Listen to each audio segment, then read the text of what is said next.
উমর ফারুক সালাত শুরু করলেন, ফজরের সালাত, আল্লাহু আকবার। In the meantime Abu Lulu এই খঞ্জর নিয়ে উমর ফারুকের বুকের মধ্যে 3টা স্টেবিং করলেন। একটা মারলেন নাভির নিচে, মারার সাথে সাথে পাকস্থলী কেটে গেল। আরেকটা মারলেন পাজরে, পাজর ছিঁড়ে গেল। আজকে আমরা সাইয়েদনা উমর ফারুকের বায়োগ্রাফি সম্পর্কে জানবো। উমর ফারুক রাদিয়াল্লাহু তাআলা আনহু, the superhero of this উম্মাহ। এই উম্মার সুপার হিরো তিনি, ঠিক কিনা? ওনার মুখের আগে লাঠি চলতো বেশি। সুবহানাল্লাহ পড়বেন না? মাঝে মাঝে লাঠি চালানোরও দরকার আছে না নাই? সাইয়েদনা উমর ফারুক আমাদের জন্য অনুপ্রেরণা। Is the real superhero of Muslim উম্মাহ। তিনি এই উম্মার রিয়েল সুপার হিরো। এজন্য ওনার জীবনী থেকে আমরা কিছু শিক্ষা নেওয়ার চেষ্টা করব ইনশাআল্লাহ। পড়েন সাইয়েদনা উমর ফারুক কিভাবে ইসলাম ধর্ম গ্রহণ করলেন, কিভাবে বিশ্বনবীর প্রাণের কলিজার টুকরা হলেন, এটা দিয়ে আমরা শুরু করি। আল্লাহ তাআলা সাইয়েদনা উমর ফারুকের হৃদয়ের মধ্যে 3টা ধাক্কা মেরেছেন, ইমানের ধাক্কা। আওয়াজ করে বলতে হবে কয়টা? 3টা ইমানি ধাক্কা। এক হচ্ছে বিশ্বনবীর দোয়ার ধাক্কা। এক কি? দোয়ার ধাক্কা। 2 হচ্ছে সূরা হাক্কা দিয়ে দিয়েছেন আল্লাহ এক ধাক্কা। সুবহানাল্লাহ পড়বেন না? 3 হচ্ছে সূরাতু তাহা দিয়ে আল্লাহ দিয়েছেন আরেকটা ধাক্কা। এই 3টা ইমানি ধাক্কা যখন সাইয়েদনা উমর ফারুকের হৃদয়ে লাগলো, উনি পড়তে আরম্ভ করেছেন, আশহাদু আল্লা ইলাহা ইল্লাল্লাহ ওয়া আশহাদু আন্না মুহাম্মাদান আবদুহু ওয়া রাসূলুহু। চিল্লায়ে পড়েন আল্লাহু আকবার। বিশ্বনবী মক্কায় বসে বসে তাহাজ্জুদের সালাত পড়ে আল্লাহর কাছে দোয়া করলেন, আল্লাহুম্মা আইজ্জাল ইসলাম বিআহাব্বির রাজুলাইনি ইলাইক। ও আল্লাহ, 2 জন লোকের নাম বলবো, 2 জনের দরকার নেই। এই 2 জনের একজনকে আপনি ইসলামের সুশীতল ছায়া তলে এনে ইসলামকে বিজয় দান করে দেন। মুহূর্তের মধ্যে দোয়াটা কবুল করে নিয়েছে কে?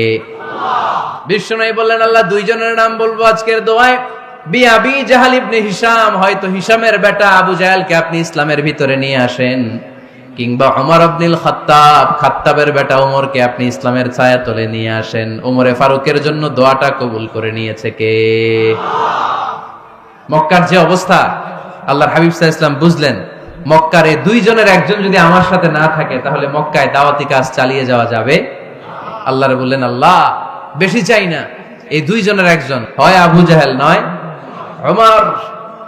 বিশ্বনবী যখন দোয়া করলেন, এই দোয়ার একটা ইমানি ধাক্কা, নুরানি ধাক্কা সাইয়েদনা ওমর ফারুকের হৃদয়কে স্পর্শ করে ফেলল।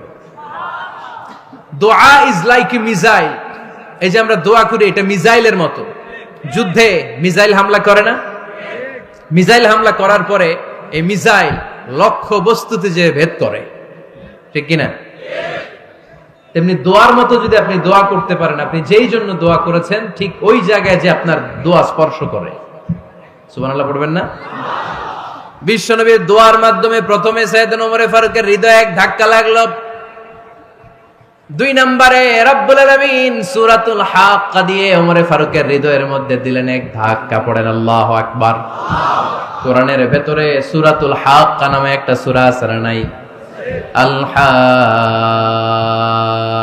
হাক্কাতু মাল হাক্কা ওয়া মা আদরাকা মাল হাক্কা। পড়েন আল্লাহু আকবার। বিশ্বনবী যখন দোয়া করলেন, ওই দোয়া যখন সাইয়েদনা ওমর ফারুকের হৃদয়ে স্পর্শ করলো, সাইয়েদনা ওমর ফারুক সব সময় বিশ্বনবীরে ফলো করতে আরম্ভ করলেন। বিশ্বনবী ডানে গেলে লুকিয়ে লুকিয়ে ওমর ফারুক ডানে যায়, বিশ্বনবী বায়ে গেলে লুকিয়ে লুকিয়ে ওমর ফারুক বায়ে যায়। বিশ্বনবী একবার মসজিদুল হারামে যে নামাজ পড়তে শুরু করলেন, ওমর ফারুক তখন বিশ্বনবীর পিছু পিছু ছদ্মবেশে পেছন থেকে যে বিশ্বনবী কিভাবে নামাজ পড়ে দেখতে শুরু করলেন। বিশ্বনবী ইন দা মিন টাইম এশার নামাজে আল হাক্কাতু মাল হাক্কা তেলাওয়াত শুরু করে দিলেন। আল হাক্কাতু মাল হাক্কা তেলাওয়াত শুরু করে দিলেন। তেলাওয়াত করতে করতে বিশ্বনবী যখন তেলাওয়াত করতেছে, ওমর ফারুক এরকম দুলতেছে আর মজা পাচ্ছে। ওমিয়া বিশ্বনবীর কণ্ঠ বুঝি আমার মতো কণ্ঠ? আপনার মতো কণ্ঠ? আহমদ বিন ইউসুফের কণ্ঠ? আব্দুল বাসিতের কণ্ঠ না? বিশ্বনবীর গলায় যে কি সুরের ঝংকার আল্লাহ দিয়েছেন, কি সুরের লহরী আল্লাহ দিয়েছেন, একবার যে শুনতো পাগল হয়ে যেত। আল্লাহু আকবার। বিশ্বনবী সূরা হাক্কা মন্ত্রমুগ্ধ তেলাওয়াতে মন্ত্রমুগ্ধ সুর দিয়ে, মন্ত্রমুগ্ধ কণ্ঠ দিয়ে তেলাওয়াত করতে লাগলেন। এশার সালাতে ওমরে ফারুক দুলতে লাগলেন। ওমরে ফারুক যত শুনেন অবাক হয়ে যায়, যত শুনেন অবাক হয়ে যায়, যতই শুনে অবাক। কিরে? কারণ তিনি আরবি ভাষা বুঝতেন। এত সুন্দর শব্দের গাঁথনি, এত প্রাঞ্জল বর্ণনা, এত সুন্দর অন্তমিল, এটা কবিতা না হয়ে পারে না। উনি মনে মনে ভাবলেন এটা মনে হয় কবিতা। It might be poem, it could be poem. Muhammad মনে হয় কবি হয়ে গেছে, তার কাব্য প্রতিভা দিয়ে সে এটা বানিয়েছে। তা না হলে এত সুন্দর কথা, এটা কবিতা না হয়ে পারে।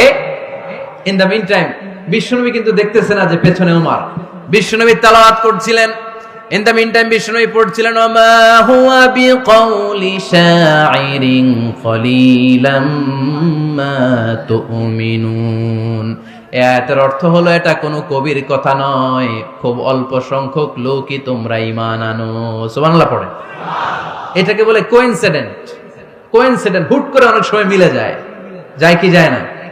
আপনি একজনের কথা ভাবতেছেন, বাজারে গেলেন, বাজারে যেই দেখেন ওই লোকটা দাঁড়ায় আছে, এরকম হয় কি হয় না? কোইন্সিডেন্ট। ওমরে ফারুক মনে মনে যেটা ভাবতেছে ওই কথা দিয়ে বিশ্বনবী তেলাওয়াত করতেছে। আল্লাহু আকবার। বিশ্বনবী যে আয়াত তেলাওয়াত করছিলেন, আয়াতের অর্থ হলো এটা কোনো কবির বানানো কবিতা না, খুব অল্প সংখ্যক লোকই তোমরা ঈমান আনো। ওমরে ফারুক আটকে উঠলেন, থমকে দাঁড়ালেন। ঘটনা কি? আমি মনে মনে ভাবলাম কি এত সুন্দর কথা, এটা তো মানুষের কথা হতে পারে না, এটা নিশ্চয়ই কবিতা, কবির কথা। কিন্তু মুহাম্মদ এখন আবার পড়তেছে ওমা হুয়া বিকাউলি শাইর, এটা কোন শায়েরের, কবির কথা নয়। কলিলাম মা তুমিনুন, অল্পই তোমরা ঈমান আনো। তার মানে আমার মনে যা চলে মুহাম্মদ এটা টের পায়। মুহাম্মদ গণক। নাউজুবিল্লাহ পড়বেন না?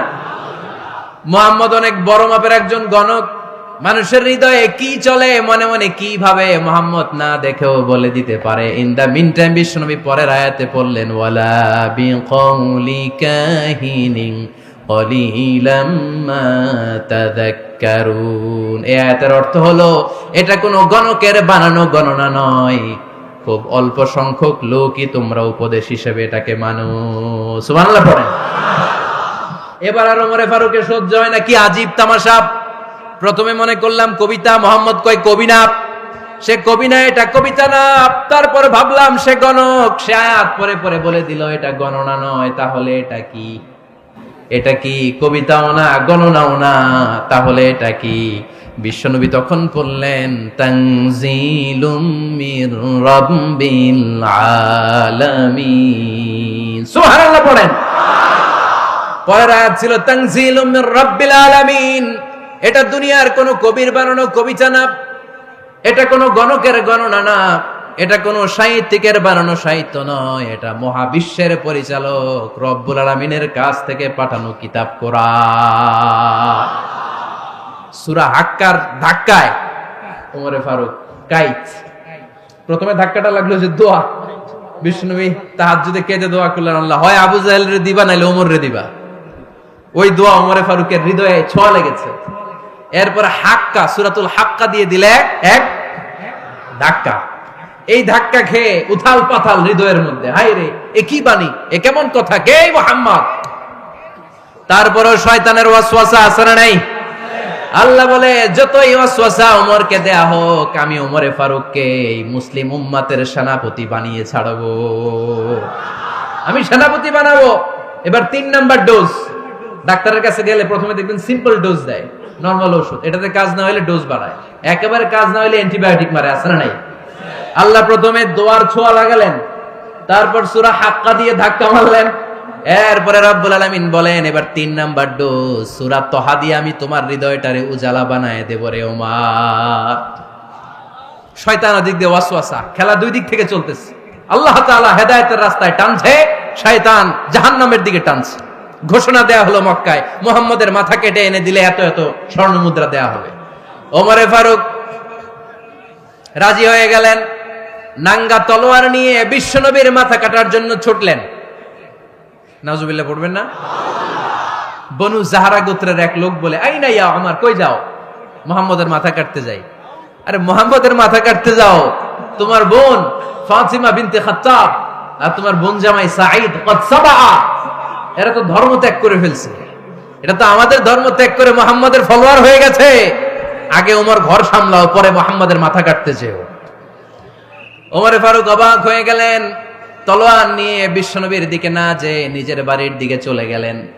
বিশ্বনবীর আপন বোন ফাতেমা বিনতে খাত্তাব, বোন জামাই সাঈদ আর খাব্বাব রাদিয়াল্লাহু তাআলা আনহু তিনজন মিলে সূরা তাহা তেলাওয়াত করছিলেন। পড়েন সুবহানাল্লাহ। মক্কায় লুকিয়ে লুকিয়ে দাওয়াত হতো।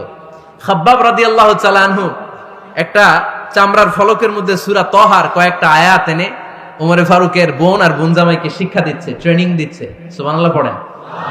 লুকিয়ে লুকিয়ে ওমরে ফারুক যখন ঘরে চলে আসলেন, এরা তটস্থ হয়ে গেল। সাইয়েদনা খাব্বাব বিছানার তলায় লুকিয়ে গেলেন।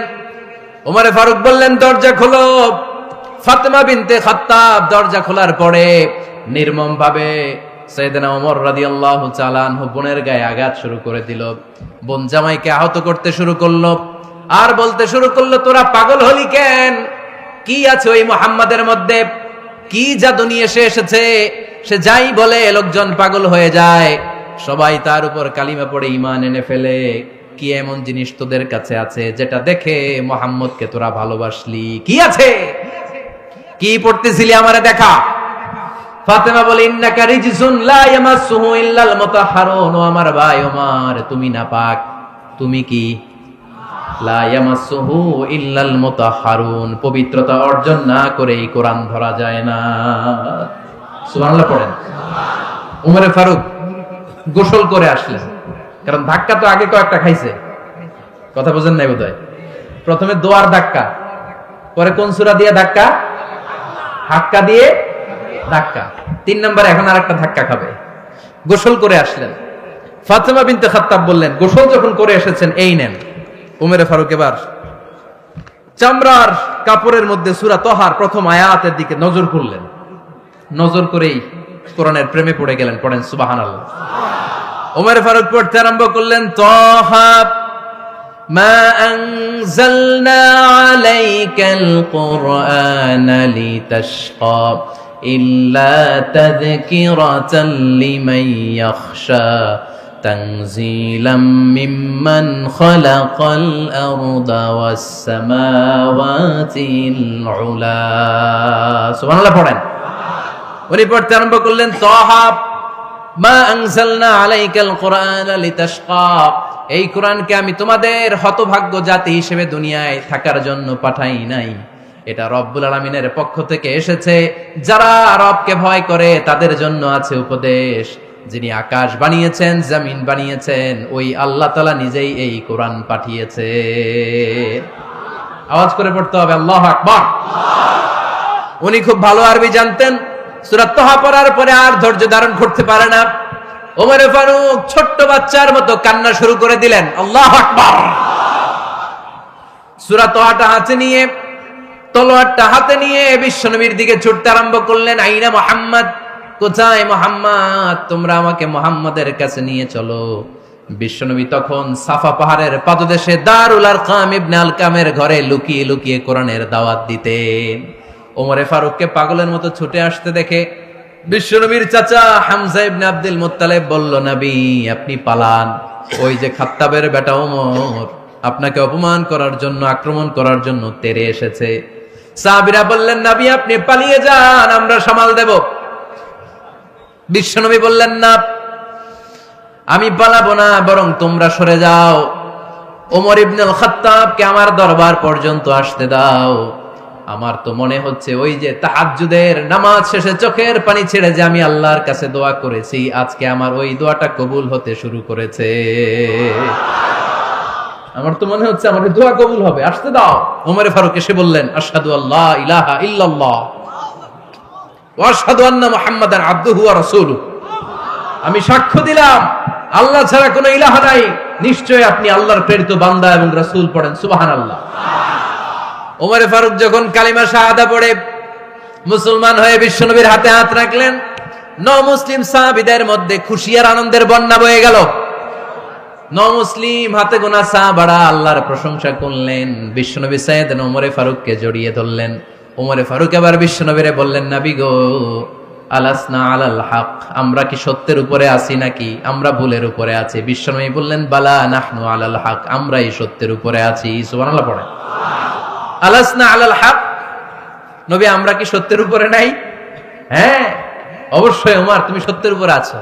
ওমরে ফারুক বললেন, তাহলে ফাফিমাল ইখতিফা, তাহলে লুকায় লুকায় আর দাওয়াত দেব কেন? আমি তো কালিমা পড়ে ফেলছি, আসেন আমার সাথে বের হই। ফাফিমাল ইখতিফা, আর লুকায় লুকায় কেন? আসেন আমরা বাইরে বের হই। বিশ্বনবী বললেন, ওমর এটা মাক্কি জীবন, এখানে আমরা একটু গোপনে গোপনে দাওয়াত দিতে চাই। ওমরে ফারুক বলে, না, আমার দায়িত্ব, আমি একটা মিছিল দিতে চাই নবী।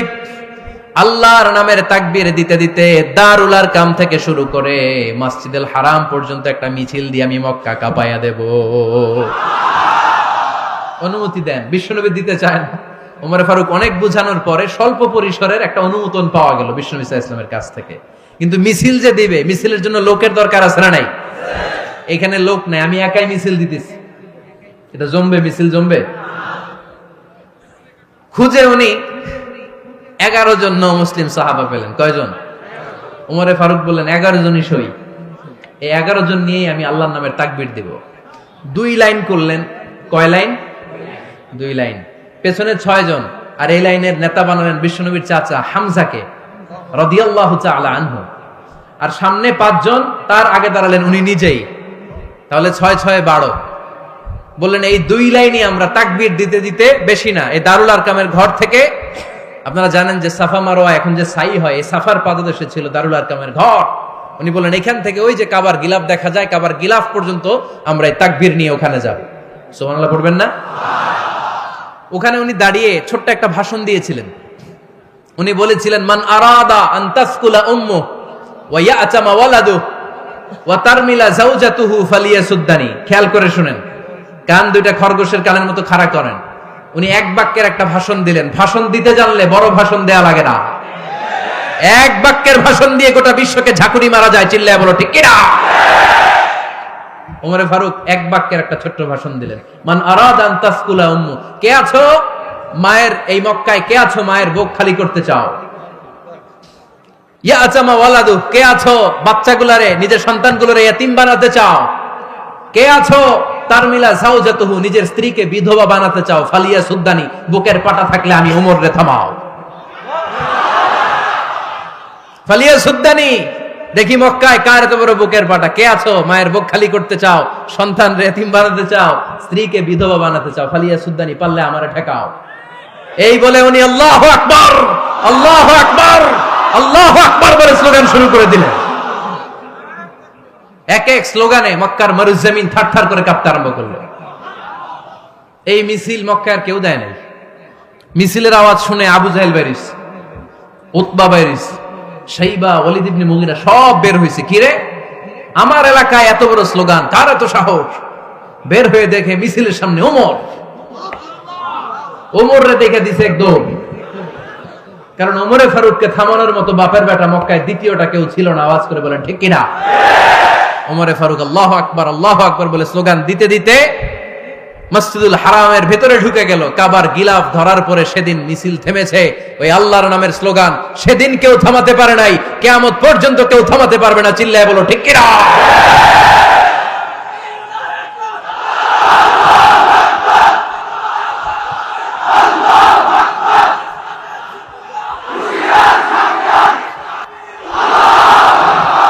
ওই রকম একটা ওমরের দরকার, আমাদের বেশি চাই না। জোরে বলেন ঠিক কিনা?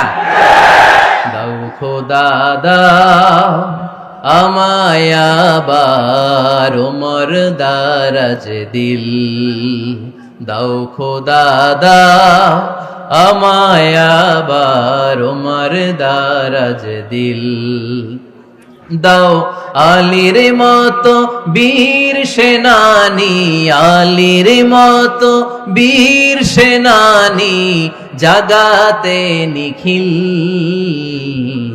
দাও খোদা দাও আমায় আবার ওমর দারাজ দিল। সুবহানাল্লাহ পড়েন। একটা ওমর লাগবে। চিল্লায় বলেন কয়টা?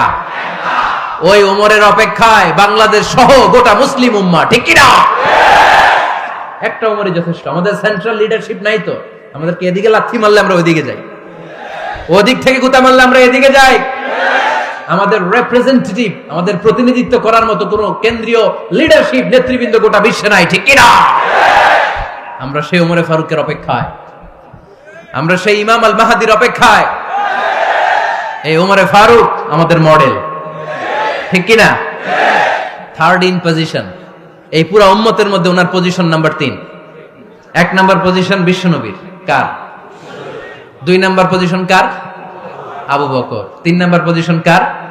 ওমরে ফারুকের। বিশ্বনবী বলতেন লা নবিয়্যা বা'দি, লা নবিয়্যা বা'দি, আমার পরে কোনো নবী নাই। ওয়ালা রাসূলা, আমার পরে কোনো রাসূলও নাই। আমার নবীর পরে আর কোনো নবী আছে? আমার নবীর পরে আর কোনো রাসূল আছে? এই যে কাদিয়ানি যে একটা সম্প্রদায় আছে, এরা কি মুসলিম নাকি অমুসলিম? মুসলিম সম্প্রদায়ের সাথে এদের কোনো সম্পর্ক নাই। চিল্লা বলেন ঠিক কিনা? এরা যদি মুসলমান হতে চায়, আমার নবী দ্য লাস্ট মেসেঞ্জার বিশ্বনবীকে খাতামুন নবী হিসেবে সংবাদ সম্মেলন করে গোটা বিশ্বকে জানাই দিতে হবে, তারপরে তাদেরকে আমরা মুসলিম হিসেবে স্বীকৃতি দিব। চিল্লায় বলেন ঠিক কিনা? তা না হলে তারা কোন ধর্মের এটাকে জানাই দিতে হবে। No inferiority complex, no identity crisis. Identity ক্রাইসিসে থাকা যাবে না। আপনারা কোন ধর্মের এটা জানায় দেন। আপনারা বিশ্বনবীরও শেষ নবী মানবেন না, আবার মুসলিম বলেও নিজেদেরকে ট্যাগ লাগাতে চাইবেন। সাধারণ মুসলমানরা এটা এই ধোঁকাবাজি মানে না। চিল্লায় বলেন ঠিক কিনা? আমার নবীর পরে কোনো নবী নাই, আমার রাসূলের পরে কোনো রাসূল নাই, ঠিক কিনা? আল্লাহর হাবিব বলতেন লাউ কানা বা'দি নাবিয়্যুন লাকানা উমর, তবে আমার পরে যদি নবী হওয়ার যোগ্যতা কারো থাকে, আমার ওমরের ওই যোগ্যতা আছে। সুবহানাল্লাহ পড়েন। প্রভু তুমি বলেছো রাসূল দেবে না, বলনি দেবে না ওমর, বলনি দেবে না হামজা তারি, খালিদ বিজয় সমর। প্রভু তুমি বলেছো রাসূল দেবে না, বলনি দেবে না ওমর, বলনি দেবে না হামজা তারি, খালিদ বিজয় সমর। প্রভু তুমি বলেছো রাসূল দেবে না। সুবহানাল্লাহ পড়েন। এজন্য আমরা একটা ওমর চাই। কয়টা? বেশি লাগবে? নেতার মতো নেতা কয়টা লাগে? জোরে বলেন কয়টা? Enough, that's enough. Omar Farooq our superhero. ওনার সাথে বিশ্বনবী সাল্লাল্লাহু আলাইহি ওয়াসাল্লামের মুসাহারার সম্পর্ক ছিল। ওমরে ফারুক যে বিশ্বনবীর শ্বশুর, এটা অনেকে জানেই না। ওমরে ফারুক রাদিয়াল্লাহু তাআলা আনহু বিশ্বনবীর শ্বশুর ছিলেন। এটা আজকে নতুন শুনছেন। কে কে হাত তোলেন? দেখছেন হুজুর? সঠিক বলছি না আমি? অনেকে আমরা জানি না। মাশাআল্লাহ, জানতে লজ্জা নাই, শিখতে লজ্জা নাই। লজ্জা হচ্ছে অজ্ঞতায় আর মূর্খতায়, ঠিক কি না? আমরা শিখতে রাজি আছি। যে কথা বলে আমরা তার ছাত্র। আমার আগে হুজুর কথা বলতেছিলেন, আমরা ছিলাম ছাত্র। এখন আমি কথা বলতেছি, এখন আমরা সবাই হয়ে গেছি ছাত্র, ঠিক কি না? যিনি বলেন তিনি শিক্ষক, বাকিরা আমরা ছাত্র, ঠিক কি না? 4 খলিফার 2 খলিফা, ইসলামের 4 খলিফার 2 খলিফা বিশ্বনবীর মেয়ের জামাই, আর বাকি 2 খলিফা বিশ্বনবীর শ্বশুর। সুবহানাল্লাহ পড়েন। সাইয়েদনা আলী রাদিয়াল্লাহু তাআলা আনহু, সাইয়েদনা উসমান যুন-নূরাইন বিশ্বনবীর মেয়ের জামাই। উসমান রাদিয়াল্লাহু তাআলা আনহুর কাছে বিশ্বনবী 2 মেয়েকে বিয়ে দিয়েছিলেন। একজন মারা যাওয়ার পরে আরেকজন। বিশ্বনবী বলেছেন এরপরে আরেকটা থাকলে ওইটারও বিয়ে দিতাম। সুবহানাল্লাহ পড়বেন না? 2 জন ছিল মেয়ের জামাই আর 2 জন ছিল শ্বশুর। সাইয়েদনা আবু বকর শ্বশুর, বিশ্বনবীর স্ত্রী আম্মাজান আয়েশা রাদিয়াল্লাহু তাআলা আনহার বাবা। বিশ্বনবীর স্ত্রী আম্মাজান হাফসা রাদিয়াল্লাহু তাআলা আনহার বাবা ছিল সাইয়েদনা ওমর ফারুক। চিল্লায় পড়েন আল্লাহু আকবার। জানো তো না পজিশন না? সাইয়্যিদু কুহুলিল জান্নাহ, জান্নাতে যত নারীরা যাবে, নারীদের সর্দারিনী হবে সাইয়্যিদাতুনা ফাতেমা রাদিয়াল্লাহু তাআলা আনহা। এই ফরিদপুরের যত ইয়াং স্টারেরা তোমরা যারা জান্নাতে যাবে, তোমাদের লিডার হবে সাইয়েদনা হাসান আর হুসাইন রাদিয়াল্লাহু তাআলা আনহুমা। আর বয়স্ক মুরব্বীরা যারা জান্নাতে ঢুকবেন, আপনাদের লিডার হবে সাইয়েদনা আবু বকর আর সাইয়েদনা ওমর ফারুক রাদিয়াল্লাহু তাআলা আনহু। সুবহানাল্লাহ পড়তে পারলেন না? ওমর ফারুক এটা সাধারণ কোনো ক্যারেক্টারিস্টিক্স নয়। ওনাকে আল্লাহ তাআলা নলেজও দিয়েছেন, আবার দিনদারিও দিয়েছেন। আমার দিনী ভাইয়েরা খেয়াল রাখবেন, কোন আলেমের মধ্যে বা কোন নেতার মধ্যে যদি এই দুইটার সমন্বয় আপনি পান, যে তার জ্ঞানও আছে আবার দিনদারিও আছে, he belongs the knowledge and he belongs the taqwa, সে গোটা বিশ্বকে জয় করে ফেলবে, ঠিক কিনা? যার মধ্যে জ্ঞান আছে, যার মধ্যে তাকওয়া আছে, তারে কেউ থামায় রাখতে পারে? ওমরে ফারুককে এই 2 নেয়ামত দিয়ে ধন্য করেছে কে? সহিহ বুখারীর বর্ণনা, বিশ্বনবী সাহাবীদের সামনে একটা স্বপ্নের কথা বলছেন। বিশ্বনবী বললেন, আমি স্বপ্নে দেখলাম আমার আঙ্গুলের ফাঁকা থেকে দুধ বের হচ্ছে, আমি তৃপ্তি সহকারে দুধ খেলাম। খাওয়ার পরে দেখলাম আঙ্গুলের মধ্যে একটু দুধ লেগে আছে। আমার আঙ্গুলে অতিরিক্ত লেগে থাকা দুধটা আমি ওমরে ফারুকের মুখের মধ্যে লাগিয়ে দিলাম। সাহাবারা বললেন, ইয়া রাসূলুল্লাহ, ইয়া হাবিবাল্লাহ, মাযা আওয়ালতা বিহি, এই স্বপ্নের আপনি কি ব্যাখ্যা করলেন, আমরা তো বুঝলাম না। বিশ্বনবী বললেন, আওয়ালতু বিহি আল ইলম, আমি এই দুধ দিয়ে জ্ঞানের ব্যাখ্যা করেছি, কারণ ওমরকে আল্লাহ যেই জ্ঞান দিয়েছে গোটা বিশ্বের কাউকে এত জ্ঞান দেয় না। এজন্য স্বপ্নে যদি কেউ দেখেন যে আপনি দুধ খাচ্ছেন, তার মানে আল্লাহ তাআলা আপনার জ্ঞান বাড়ায় দিবে। ওমরে ফারুককে দুধ খেয়ে অতিরিক্ত দুধের অংশটা বিশ্বনবী আবু বকর রাদিয়াল্লাহু তাআলা আনহুর মুখে দেন নাই, সাইয়েদনা উসমানের মুখে দেন নাই, আলী রাদিয়াল্লাহু তাআলা আনহুর মুখে দেন নাই। স্বপ্নে ওই অতিরিক্ত লেগে থাকা দুধটা বিশ্বনবী ওমরে ফারুকের ঠোঁটের মধ্যে লাগিয়ে দিয়েছেন। এই হাদিস থেকে প্রমাণ হয় আল্লাহ তাআলা জ্ঞানের নেয়ামতে সাইয়েদনা ওমরে ফারুককে ধন্য করেছেন।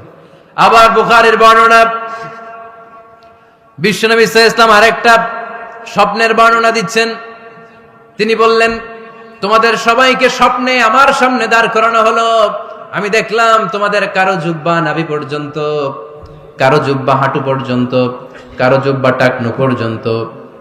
ওমরে ফারুককে যখন স্বপ্নে আমার সামনে দাঁড় করিয়ে দেয়া হলো, আমি দেখলাম ওমরের জুব্বা এত লম্বা, ওমর টেনে হিচড়ে তার জুব্বা নিয়ে সামনে হেঁটে যাচ্ছে। সাহাবারা বললেন, ফামাযা আওয়ালতা বিহি ইয়া রাসূলুল্লাহ, ও আল্লাহর রাসূল, এই স্বপ্ন দিয়ে আপনি কি বুঝাতে চাইলেন, আমরা কিছু বুঝলাম না। বিশ্বনবী বললেন, আউয়ালতু বিহি আদ-দীন, আমি এই হাদিসের দ্বারা দ্বীনের ব্যাখ্যা করলাম, যার জামা যত লম্বা তার দ্বীনদারি তত বেশি। সুবহানাল্লাহ, আসতে পড়েন। স্বপ্নে দেখলেন কোন সাহাবীর জুব্বা নাভি, কোন সাহাবীরটা হাঁটু, কারোটা টাকনু, কিন্তু ওমরে ফারুকের জুব্বা এত লম্বা, ইয়াজুরু সাওবাহু, তিনি তার জুব্বা টেনে হিচড়ে যাচ্ছেন। বিশ্বনবী বললেন, এটা দ্বারা আমি দ্বীন, আমি তাকওয়া, দ্বীনদারি, তাকওয়া, এটার ব্যাখ্যা করেছি। তার মানে ওমরে ফারুকের তাকওয়ার সামনে সব তাকওয়া পানি হয়ে যাবে। কোন সুবহানাল্লাহ।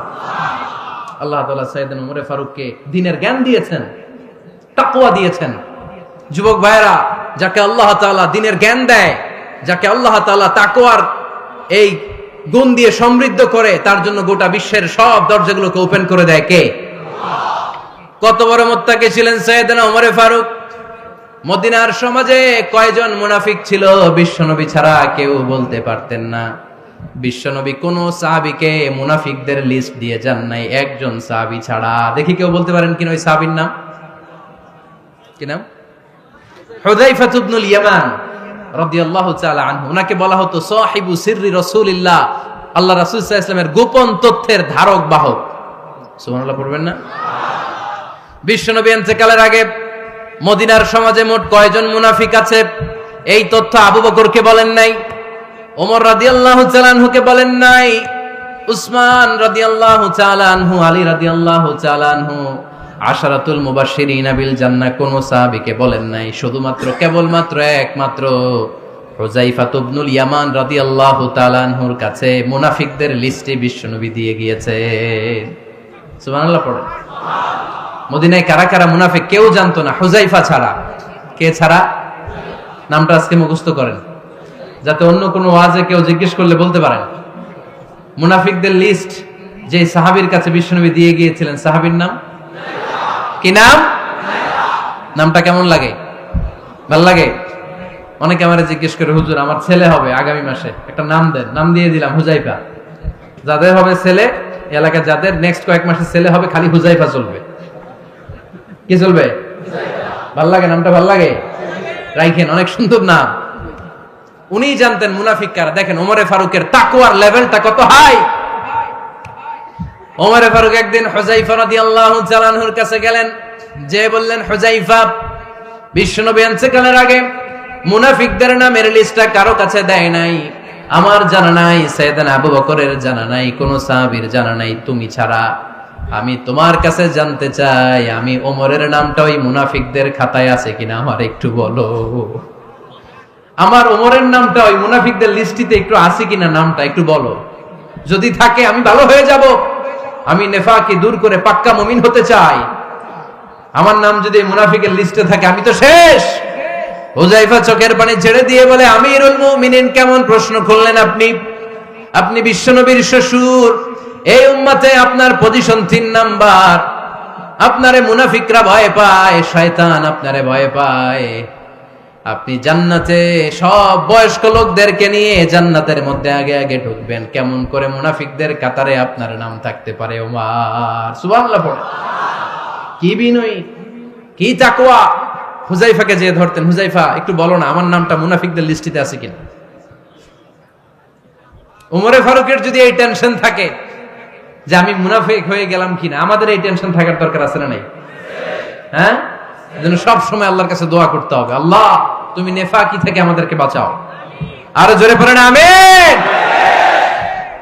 ওমরে ফারুক রাদিয়াল্লাহু তাআলা আনহু আমাদের সুপার হিরো, আমাদের সবাই বলেন আমাদের। উনি কত বড় সুপার হিরো শুনেন। উনি জুমার খুতবা দিচ্ছেন। কি দিচ্ছেন? মসজিদে নববীতে। খুতবার মাঝখানে হঠাৎ বললেন, ইয়া সারিয়াতাল জাবাল, ইয়া সারিয়াত ইবনে জানিমিল জাবাল। এই কথা বলেই আবার খুতবা দিতে শুরু করলেন।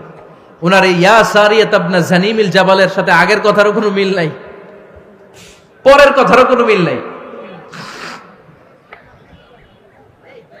জুমার নামাজের পর মুসল্লি সাহাবারা ধরলেন, বললেন, ইয়া আমিরাল মুমিনিন। খুতবার মাঝখানে হঠাৎ করে ইয়া সারিয়াত ইবনে জানিমিল জাবাল বলে আপনি চিৎকার করলেন কেন? আপনার এই বাক্যের সাথে আপনার খুতবার আগের বাক্যের কোনো মিল নাই, আপনার খুতবার পরের বাক্যেরও কোনো মিল নাই। এই কথা আপনি কারে বললেন, কারে উদ্দেশ্য করে বললেন? এই কথার তাৎপর্য কি আমাদেরকে বুঝিয়ে বলেন। ওমরে ফারুক বললেন, আমি যখন খুতবা দিচ্ছি আমি দেখতে পেলাম ওই যে কয়েক মাস আগে আমি আমার মুসলিম সেনাবাহিনী পারস্যে আক্রমণের জন্য পাঠিয়েছি, বর্তমান ইরানের ওই বিশাল এলাকাতে পারস্যে আমি আমার ব্যাটালিয়ন পাঠিয়েছি। আমি হঠাৎ করে দেখতে পেলাম আমার মুসলিম বাহিনীর সেনাপতি যুদ্ধের এক পর্যায়ে তার ডানে আছে উপত্যকা, বায়ে আছে পাহাড়, সে পাহাড়ি রাস্তা ছেড়ে দিয়ে উপত্যকার দিকে যেতে শুরু করেছে। আমি দেখতে পেলাম আমার মুসলিম বাহিনী যদি উপত্যকার দিকে ছুটে বেড়ায়, কাফির মুশরিকরা আমার মুসলিম বাহিনীকে কচুকাটা করে ফেলবে। তাই আমি এখান থেকে তাদেরকে কমান্ড দিয়ে বলেছি, ইয়া সারিয়াতাল জাবাল, উপত্যকার দিকে নয় পাহাড়ের দিকে যাও, তাহলেই তোমাদের বিজয় নিশ্চিত হয়ে যাবে। উপত্যকার দিকে যেও না, ইলাল জাবাল, ইলা সারিয়াতিল জাবাল, পাহাড়ের দিকে ছোট। সাহাবারা অবাক, ঘটনা কি? উনি বসে আছেন মদিনায় মসজিদে নববীর মিম্বারে দাঁড়িয়ে, উনি যদি ইয়া সারিয়াতাল জাবাল বলে এটা কি ইরানে যাবে নাকি? ও মিয়া, তখনকার সময়ে বর্তমানের মতো মোবাইল ছিল নাকি? ইন্টারনেট ছিল নাকি? কিছু ছিল? খালি মুখে আমি যদি বলি ইয়া সারিয়াতাল জাবাল, এটা ইরানে যাবে, ইন্ডিয়ায় যাবে, ঢাকায় তো যাবে না, ফরিদপুর শহরেই তো বসবে না, ঠিক কিনা? কিন্তু এটা আমিরুল মুমিনিন বিশ্বাসী সাহাবারা বিশ্বাস করে নিল। কিছু মুনাফিক ছিল, এরা কয় না ঝামেলাস, এটা তো সম্ভব না। এক কাজ করি, এই সেনাপতি যখন বিজয়ী বেশে মদিনায় ফিরে আসবে আর আমরা ধরবো। এরা দিন গুনতে লাগলো, এই সেনাপতি মুসলিম বাহিনী নিয়ে পারস্য জয় করে কবে ফিরে আসবে। এই মুনাফিকের দলগুলো কখনো সেনাবাহিনীকে অভ্যর্থনা জানাতে যেত না, কিন্তু এইবার সবার আগে মদিনার উপকণ্ঠে যে সেনাপতিদেরকে অভ্যর্থনা জানানোর জন্য ফুল নিয়ে রেডি, ফুল নিয়ে দাঁড়ায় আছে। সেনাপতি ঢুকার সাথে সাথে ধরছে, এই সেনাপতি কোত্থেকে আসছে? কয় পারস্য জয় করে আসছি।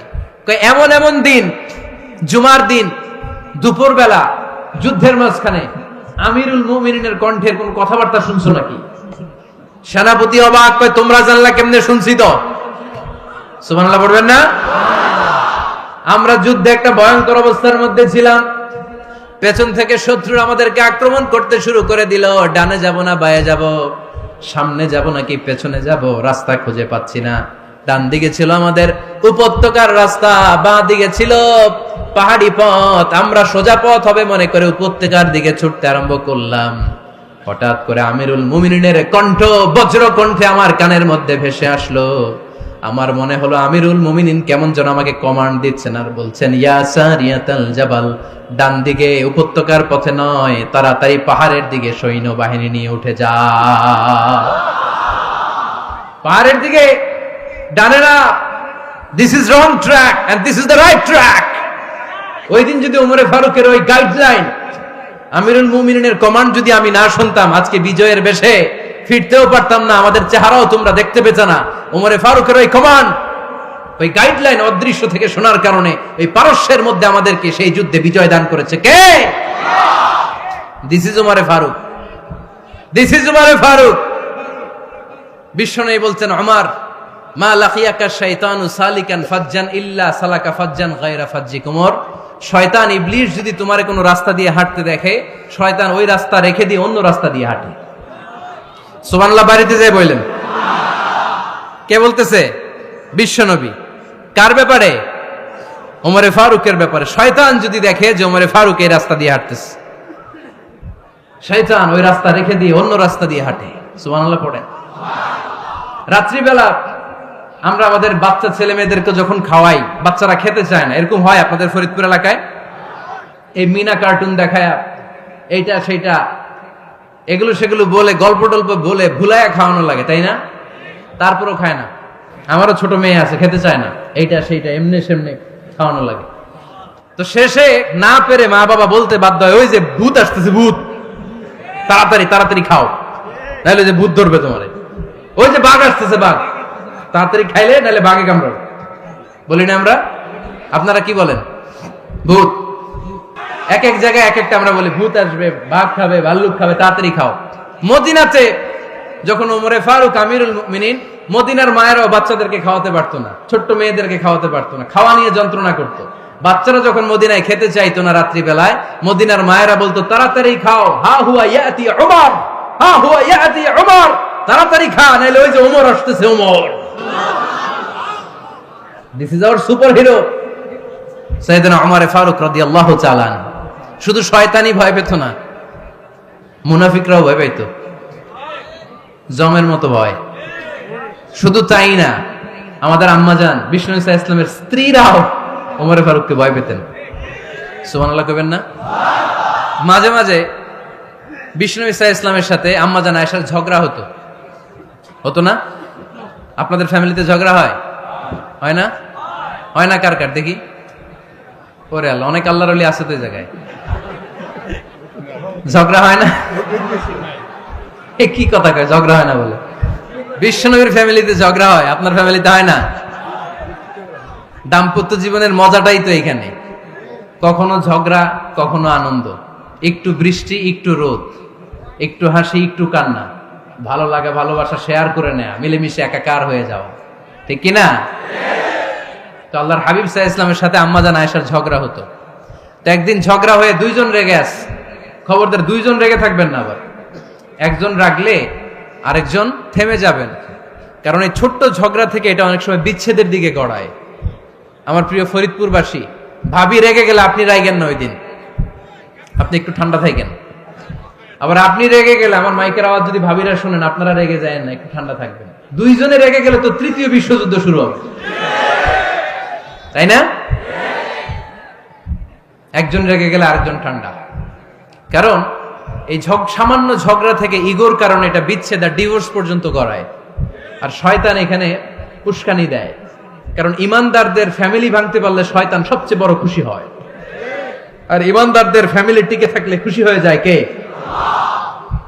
আম্মাজান আয়েশা রাদিয়াল্লাহু তাআলা আনহার সাথে বিষ্ণু ইসা ইসলামের ঝগড়া হতো মাঝে মাঝে। একবার ঝগড়া হলো, বিষ্ণু ইসা ইসলামও রাগ, আম্মাজান আয়েশাও রাগ। বিষ্ণুই বললেন, আয়েশা, ঝগড়া করে আর কতক্ষণ থাকবো, আসো মিটমাট করি। আয়েশা রাদিয়াল্লাহু বললেন, ঠিক আছে, মিটমাট করবো। তো বিষ্ণু ইসা ইসলাম বললেন, মিটমাটের জন্য কারে ডাকবো? ওমরে ডাকি। কয় না, ওমরে না, ওমর গালিজ, ওমর অনেক রাগে, আমার ডর লাগে। কয় তাহলে তোমার আব্বারে ডাকি। কয় ডাকেন। কি খুশি! মেয়েদের মধ্যে অভ্যাসটা আছে না নাই? তাহলে তোমার আব্বারে ডাকি, ডাকেন। ডেকে নিয়ে আসা হলো। আবু বকর রাদিয়াল্লাহু তাআলা আনহু দাঁড়ালেন, আম্মা জান আয়েশা দাঁড়ালেন, বিশ্বনবীও দাঁড়ালেন। বিশ্বনবী বললেন, আয়েশা তোমার আব্বা আসছে, এবার ঘটনা খুলে বলার পালা, তুমি বলবা নাকি আমি বলবো? আম্মা জান আয়েশা বললেন, আপনি বলেন, তবে ওয়ালা তাকুল ইল্লা হাক্কান, যেটা ঘটছে ওইটাই বললেন, মিথ্যা কথা কইেন না। আবু বকর রাদিয়াল্লাহু তাআলা রেগে মেগে আগুন, কি এই কথা তুমি কেমন করে বলো? বিশ্বনবী কি মিথ্যা কথা কখনো বলবে? রেগে মেগে দিলেন মেয়ের গালে এক চড়। বানিয়ে বলতেছি না, মুসনাদ আহমদ ইবনে হাম্বলের হাদিস। বাবার হাতের থাপ্পড়কে আম্মা জান আয়েশা উল্টে বললেন। সাইয়েদনা আবু বকর রাগে গড়গড় করছেন, আবার মারার জন্য তেড়ে গেলেন। এবার বাঁচার জন্য আম্মা জান আয়েশা বিশ্বনবীর পিছনে যে আশ্রয় নিলেন, বিশ্বনবী বাঁচানোর জন্য দুই হাত মেলে দাঁড়িয়ে গেলেন। পড়েন সুবহানাল্লাহ।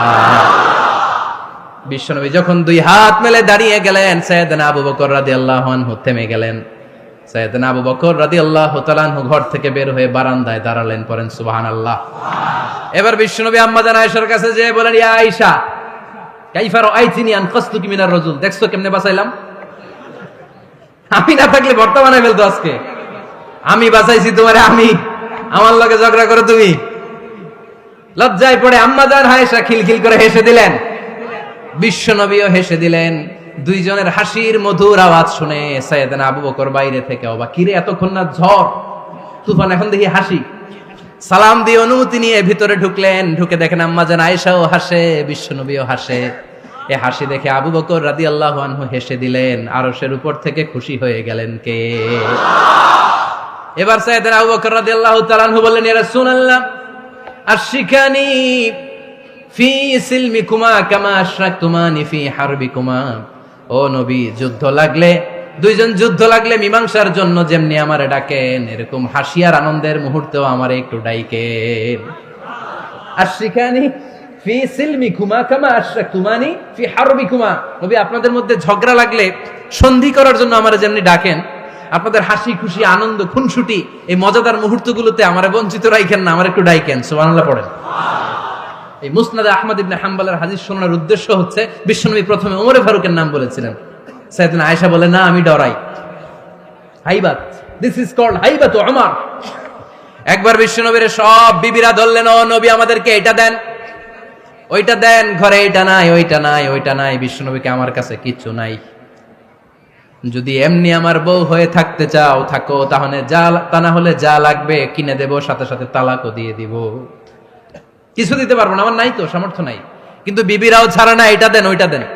বিশ্বনবী রহমতের নবী, বিবিদেরকে বুঝাতেও পারেন না, বিবিরা আবদার করতেছে, নবী এটা লাগবে ওইটা লাগবে। ইন দ্য মিন টাইম বিশ্বনবী একজনের সালাম শুনতে পেলেন। কে যেন দরজায় দাঁড়িয়ে বলতেছে, আসসালামু আলাইকুম। বিশ্বনবী দরজার দিকে তাকালেন, তাকিয়ে বললেন, ওয়া আলাইকুম আসসালাম। আর বুঝতে পারলেন এটা আমার ওমরের সালাম। সালাম দেওয়ার পরে বিবিদের দিকে তাকায় দেখে একজন বিবিও নাই, সব অন্দর মহলের ভিতরে দৌড়। সুবহানাল্লাহ পড়তে পারলেন না? This is our super hero Omar. এরকম ওমর একটা লাগবে, চিল্লায় বলেন কয়টা? একটা ওমর গোটা বিশ্বকে সোজা করে দিবে। একটা ওমর সবল আর দুর্বলের সব পার্থক্য দূর করে দিবে। মাজলুমের উপর জালিমের অত্যাচারের অবসান ঘটায় দিবে। গোটা বিশ্বটাকে সাম্য, মৈত্রী, ভালোবাসার ইনসাফ দিয়ে পরিপূর্ণ করে দিবে। সেই ওমরের অপেক্ষায় আমরা। নিজের ছেলেকে 80টা বেত মেরেছেন। কয়টা? 80টা বেত মেরেছে। এই ব্যাপারে অনেকগুলো বর্ণনা পাওয়া যায়। সবচেয়ে সহিহ বর্ণনা হচ্ছে মুয়াত্তা ইমাম মালিকের বর্ণনা। ওমরে ফারুক রাদিয়াল্লাহু তাআলা আনহুর ছেলে আব্দুর রহমান মারুফুন বিআবি শাহমা ছিলেন মিশরে। ওখানে নাবিজ খেয়েছিলেন। নাবিজ হচ্ছে আরব দেশের লোকেরা দুধের মধ্যে শক্ত খুরমা রাত্রেবেলা ঢেলে দিত। ঢেলে দিলে সারা রাত ওই খুরমার রসটা দুধের সাথে মিশে দুধটা লাল হয়ে যেত। এটারে সকালবেলা খেত, খুব সুস্বাদু। এটাকে বলে নাবিজ। কিন্তু এটা রাতে ভিজাইলে সকালেই খাইতে হয়, রেখে দিলে আবার একটু সমস্যা হয়। এটা অনেকটা তারির মতো হয়ে যায়, মাতলামি চলে আসে। তো ওমরে ফারুকের ছেলে নাবিজ খেয়েছেন, মদ খাননি, নাবিজ। কিন্তু নাবিজ খাওয়াতে সাকরান চলে এসেছে। সাকরান চলে আসাতে এটা যখন প্রমাণিত হয়েছে, আমর ইবনে আস রাদিয়াল্লাহু তাআলা আনহু নাকি 80 বেত মেরেছেন মিশরে। কয় বেত? নিয়ম হচ্ছে সবার সামনে, কিন্তু সবার সামনে না মেরে একটু গোপনে মেরেছে। এই তথ্য যখন ওমরে ফারুকের কাছে এসেছে, উনি বললেন, না, মারতে হবে সবার সামনে, আলাদা মারলা কেন? ও মদিনায় ফিরে আসলে আমি আবার 80টা মারব। মদিনায় ফিরে আসার পরে সাইয়েদনা ওমরে ফারুক ওই আগের 80টারে আর ধরেন নাই, নিজ হাতে আবার 80টা বেত মেরেছেন। এই বেত মারার 1 মাস পরে এই আবু শাহামা ইন্তেকাল করেছে। অনেক ঐতিহাসিক বলে এই বেতের আঘাতে মরেছে, কেউ কেউ বলেছে নিজের রোগের কারণে মরেছে। কিন্তু দিস ইজ দ্য ইনসাফ সিস্টেম অফ উমর। নিজের ছেলে বলে ছেড়ে দেয় নাই। এখন নিজের ছেলে হইলে 7 খুন মাফ, নেতার ছেলে হইলে 10 খুন মাফ, এলাকার মোড়লের ছেলে হইলে 10 খুন মাফ। নো পার্সিয়ালিটি ইন ইসলাম। ইসলামে পার্সিয়ালিটি নাই। আপনি নেতার ছেলে হন, আপনি বিজনেস ম্যাগনেটের ছেলে হন, আপনি যেই হন না কেন, ইসলামের দৃষ্টিতে সবাই সমান। চিল্লায় বলেন ঠিক কিনা? বানু মখজুমিয়া গোত্রের এক নারী চুরিতে ধরা পড়ল। সাহাবারা বললেন, নবী মদিনার সবচেয়ে ভেরি প্রেস্টিজিয়াস এন্ড ডিগনিফাইড ফ্যামিলির মেয়ে, আপনি হাত কাটেন না, কারণ ইসলামের নিয়ম চুরি করলে কি কেটে দাও। বিশ্বনবী বললেন, বলো কি? হাত না কাটার জন্য তোমরা আমাকে রেকমেন্ড করছো? এটা আল্লাহর আইন। পৃথিবীর কেউ রেকমেন্ড করলো শোনার ক্ষমতা আমার নাই, কারণ আইনটা দিয়েছে কে? আল্লাহ। লাউ কানাত ফাতিমাতু বিনতি মুহাম্মাদিন সারাকাত লাকাতা মুহাম্মাদুন ইয়াদাহা। আরে বনু মাকসুমিয়া মেয়ে তো দূরের কথা, আমার কলিজার টুকরা ফাতেমাও যদি আজ চুরিতে ধরা পড়তো, তার হাত কেটে দিতে আমি 1 মিনিটও দেরি করতাম না। দিস ইজ ইসলাম। এই হচ্ছে ওমরে ফারুকের মানাকিব। এরকম ওমরে ফারুক কয়টা লাগবে? আওয়াজ করে বলতে হবে, কয়টা লাগবে? একটা লাগবে। এই সাইয়েদনা ওমরে ফারুক মদিনার প্রথম চিফ জাস্টিস ছিলেন। সর্বপ্রথম উনার পরামর্শে সাইয়েদনা আবু বকর রাদিয়াল্লাহু তাআলা আনহু কোরআনকে সংকলন করেছেন। আমরা এই যে কোরআন পড়ি 30 পারা, এমদাদিয়া লাইব্রেরির 114টা সূরা, কত সুন্দর সন্নিবেশ করা হয়েছে, এখানে সাজানো হয়েছে। আল্লাহর হাবিব সাল্লাল্লাহু আলাইহি ওয়াসাল্লামের সময় কি এরকম কোরআন ছিল নাকি? ছিল না। খেজুর পাতার মধ্যে, গাছের বাকলের মধ্যে, ওটের বড় হাড্ডির মধ্যে আর পাথরের মধ্যে খোদাই করা কোরআন ছিল। সাইয়েদনা আবু বকরের সময় রাদিয়াল্লাহু তাআলা আনহুর সময় যুদ্ধ হলো। 70 জন হাফেজ সাহাবী ইন্তেকাল করলেন। সাইয়েদনা আবু বকর রাদিয়াল্লাহু তাআলা আনহুকে ডেকে ওমরে ফারুক বললেন, ও আবু বকর, এইভাবে হাফেজে কোরআন সাহাবীরা যদি দুনিয়া থেকে বিদায় হয়ে যায়, আল্লাহর কোরআনও তো বিদায় হয়ে যাবে। আমার পরামর্শ হলো আপনি সব বয়োজ্যেষ্ঠ সাহাবীদেরকে একসাথে করে কোরআনের সব কাগজগুলোকে একসাথে করে একটা নির্ধারিত কপির মধ্যে কোরআনকে সংকলন করে ফেলেন। সাইয়েদনা আবু বকর বললেন, যেটা আমার নবী করেন এটা আমি কেমনে করি? কিন্তু ওমরে ফারুক নাছরবান্দা বলে না, এটা করলে কোনো খারাপ হবে না, ভালোই হবে। মুসলিম উম্মার জন্য এক জায়গায় কোরআন সন্নিবেশিত থাকবে, আপনি করেন।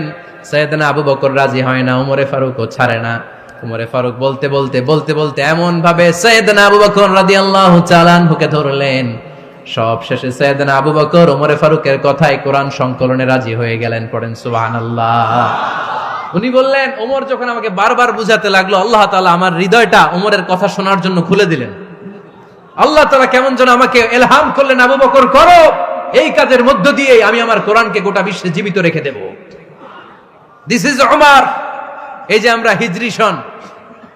হিজরি সনের যে আমরা গণনা করি, এই হিজরি সনের প্রবর্তক হচ্ছে সাইয়েদনা ওমরে ফারুক। সাইয়েদনা ওমরে ফারুক এই হিজরি সনের গণনা শুরু করেছেন। সাহাবারা বলল, আমিরুল মুমিনিন, খ্রিস্টানদের ঈসাই সন আছে, আমাদের মুসলমানদের কোনো সন নাই। আমাদের একটা সন থাকলে আমাদের জিজিয়া নিতে, আমাদের যাকাতের টাকা উত্তোলন করতে অনেক সুবিধা হবে। ওমর ফারুক বললেন, তাহলে কোন সালকে হিজরি, কোন সালকে মুসলিম সাল হিসেবে আমরা ঘোষণা দিতে পারি? একজন বলল, আমার নবী যেই সালে জন্মগ্রহণ করেছেন ওই সালে। ওমর ফারুক বললেন, না, আমার নবীর জন্ম আমাদের জন্য খুশির দিন, কিন্তু এটা আমাদের জন্য প্রেরণা নয়। প্রেরণা নবীর কাজে, ঠিক কিনা? আরো কিছু সাহাবারা বলল, তাহলে যেই সালে আমার নবী ইন্তেকাল করেছে ওইটারে প্রথম সাল ধরেন। ওমর ফারুক বললেন, না, যেদিন তিনি ইন্তেকাল করেছেন এটা আমাদের দুঃখের দিন, এটা আমাদের প্রেরণা নয়। আমাদের প্রেরণা হচ্ছে বিশ্বনবীর ত্যাগ, তিতিক্ষা আর কাজের মধ্য দিয়ে। জোরে কোন ঠিক কিনা? ওমর ফারুক বললেন, যেদিন বিশ্বনবী ইসলাম রক্ষায় নিজের মাতৃভূমি ছেড়ে মক্কা থেকে মদিনায় গিয়েছেন, ওই দিনটাকে হিজরি প্রথম দিন ধরে আমরা হিজরি সাল গণনা করে শুরু করে দেব। ওইটাই হচ্ছে হিজরি সন। সেখান থেকে হিজরি সনের প্রবর্তন করেছেন সাইয়েদনা ওমর ফারুক রাদিয়াল্লাহু তাআলা আনহু। এই যে স্টেট গভর্নমেন্ট, এই যে প্রিজন, জেলখানা, ক্যান্টনমেন্ট, সচিবালয়, গণভবন, বঙ্গভবন, মুক্তিযোদ্ধাদের ভাতা, রাষ্ট্রীয় ভাতা, এই সব নিয়ম কানুন সাইয়েদনা ওমর ফারুক তার রাষ্ট্রীয় আমলে তিনি নিজে করেছেন। চিল্লায় পড়েন আল্লাহু আকবার। মুসলমানদের আলাদা কারেন্সি, নিজস্ব মুদ্রা ব্যবস্থা নিজে চালু করেছেন। সৈনিকদের মধ্যে যারা বিবাহিত প্রতি 6 মাস অন্তর অন্তর 1 মাসের ছুটি কাটাতে তারা ফিরে আসবে, সাইয়েদনা ওমর ফারুক চালু করেছেন। চিল্লায় আওয়াজ করে পড়েন আল্লাহু আকবার। এই যে আমরা 20 রাকাত সালাতুত তারাবি পড়ি রমাদানে, পড়েন না আপনারা? এটা সাইয়েদনা ওমর ফারুক চালু করেছে। সুবহানাল্লাহ পড়তে পারলেন না? কোরআনে মোট 22টা আয়াত আছে যেখানে সাহাবারা ইনডিসিশনে ভুগছিলেন। বিশ্বনবীর মত একটা, ওমর ফারুকের মত আর একটা। এই 22 জায়গায় আল্লাহ তাআলা বিশ্বনবীর মতের পক্ষে আয়াত নাজিল না করে ওমর ফারুকের মতের পক্ষে কোরআনের আয়াত নাজিল করেছেন। আওয়াজ করে পড়েন আল্লাহু আকবার। আমরা সাহাবীদের জীবন চরিত পড়তে চাই না, কত যে অনুপ্রেরণামূলক দৃষ্টান্ত সাইয়েদনা ওমর ফারুক আমাদের জন্য রেখে গিয়েছেন।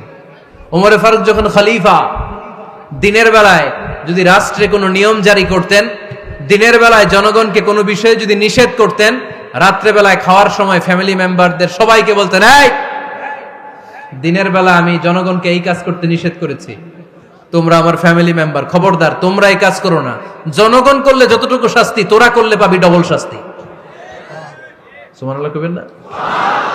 আমাদের নেতারা ওই বাড়ির বিচার করে, ওই বাড়ির মাইয়ার বিচার, ওই বাড়ির পোলার বিচার, নিজের পোলা গাঞ্জা টানে আছে না নাই? নিজের মেয়ে অপরাধ করে আছে না নাই? আহা, কি নেতা ছিলেন ওমর ফারুক! আগে নিজের ঘর সামলিয়েছেন, আগে নিজেকে সামলিয়েছেন, নিজের ঘর ঠিক করেছেন। বলেছেন জনগণ করলে যত ব্যাদ, তোরা করলে double bad. This is call leader, ঠিক কি না? এক বাবা এসে বললেন, ওমর ফারুক আমার ছেলে কথা শোনে না, বেয়াদব। ওমর ফারুক ছেলেরে ডাকলেন, বাবা তুমি তোমার আব্বাজানের কথা শোনো না, এটা তো কবিরা গুনাহ। ছেলে বলে, ওমর ফারুক সব দায় দায়িত্ব আল্লাহ ছেলে মেয়েদেরকে দিয়েছে, বাবা মাকে কোনো দায়িত্ব দেয় নাই। ওমর ফারুক বললেন, অবশ্যই দায়িত্ব দিয়েছে। তাহলে বলেন আমার বাবার দায়িত্ব কি? উনি বললেন, প্রাইমারিলি প্রথমত 3 দায়িত্ব।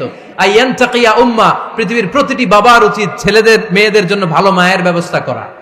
2 নম্বরে আইয়ুহসিনা ইসমা, সুন্দর তার একটা নাম রেখে দেয়া। 3 নাম্বার ইউআল্লিমাহুল কিতাব, তার আল্লাহর কিতাব শিক্ষা দেওয়া। এবার ছেলেকে আমার আব্বা 3টার একটাও করে নাই।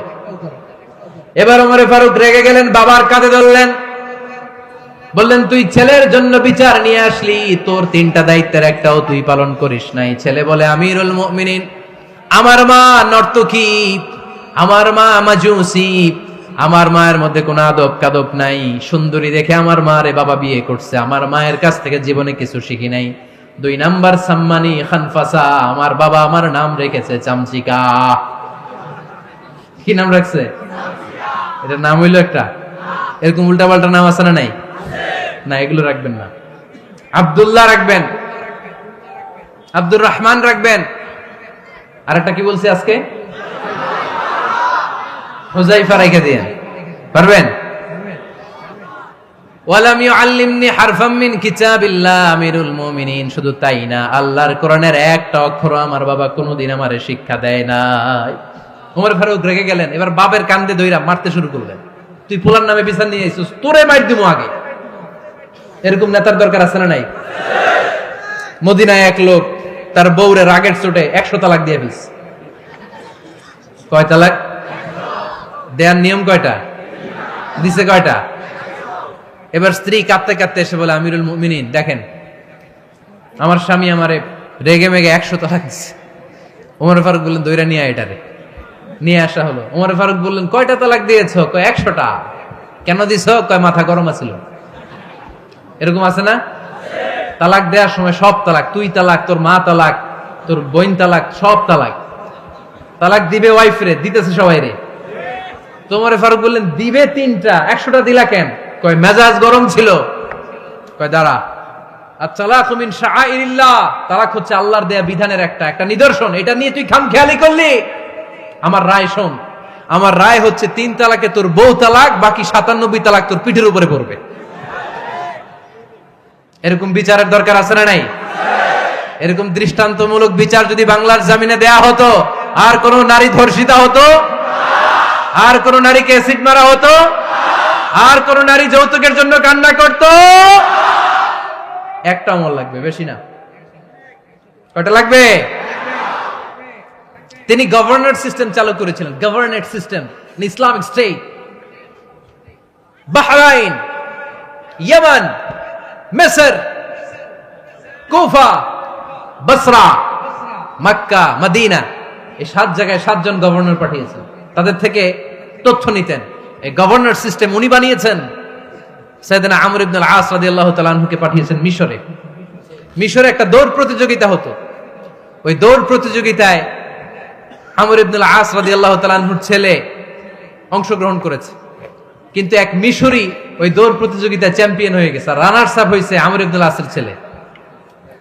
এবার মিশরি ফার্স্ট আর গভর্নরের ছেলে সেকেন্ড।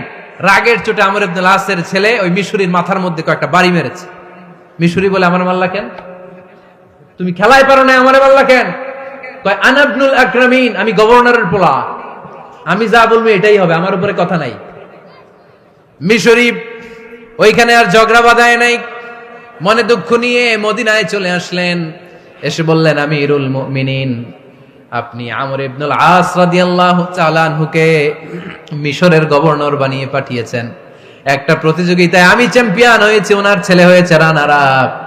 কেন সে চ্যাম্পিয়ন হতে পারে নাই? এই কারণে আমার মাথায় লাঠি দিয়ে 3টা বাড়ি মেরে। বিচারটা দিছে কার দরবারে? কথা বুঝেন নাই বোধহয়? ওমর ফারুকের দরবার। ওমর ফারুক বললেন, তাই আগামী বছরের অমুক তারিখ আমি সব গভর্নরদেরকে ডেকে হিসাব নেই, তো ওই দিন তুই থাকবি, পারবি না? মিশরে বলে, পারবো মানে অবশ্যই পারবো। ওই দিন 7 রাজ্য থেকে 7 গভর্নর হাজির, গভর্নরদের ছেলেরাও হাজির, মিশরীয় হাজির। 7 গভর্নরের কাছ থেকে 7 এলাকার খোঁজ খবর নেয়ার পরে ওমরে ফারুক বললেন, আইন আল মিসরি, মিশরি লোকটা কই, এদিকে আয়। মিশরি সামনে আসার পরে বলল, আমর ইবনুল আস, তুমি মিশরের গভর্নর, তোমার ছেলে সহ তুমি আসো। আমর ইবনুল আস এসে সামনে বসে রইলেন।